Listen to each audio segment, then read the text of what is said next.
మనకు good news ఏంటి అంటే మన బ్రెయిన్కి ఎనీ లాంగ్వేజ్ 90% అబోవ్ పిక్చర్స్ ఉంటాయి. మీరు చెక్ చేసుకోండి. నేను కనుక మిమ్మల్ని యాపిల్ అనగానే మీకు ఏం గుర్తుకొస్తుంది? యాపిల్ పిక్చర్ వస్తుందా అనా?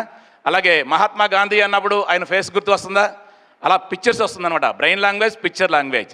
ఈ ఇన్ఫర్మేషన్ మనం తెలియజేసిన గ్రేట్ సైంటిస్ట్ అండి హెర్మన్ ఎబింగ్హాస్. ఈయన 1885లో మన బ్రెయిన్ గురించి ఎన్నో రీసెర్చ్లు చేసి చాలా టాప్ సీక్రెట్స్ రివీల్ చేశారండి. ఆయన చెప్పిన దాంట్లో మోస్ట్ ఇంపార్టెంట్ పాయింట్ ఏంటి అంటే దీన్ని చదవండి. Meaningful things are remembered for about 10 times longer than random and meaningless things. అంటే సింపుల్గా మనం చెప్పుకోవాలి అంటే బ్రెయిన్కి కనుక పిక్చర్ చేపిస్తే ఈజీ గుర్తుంటుంది.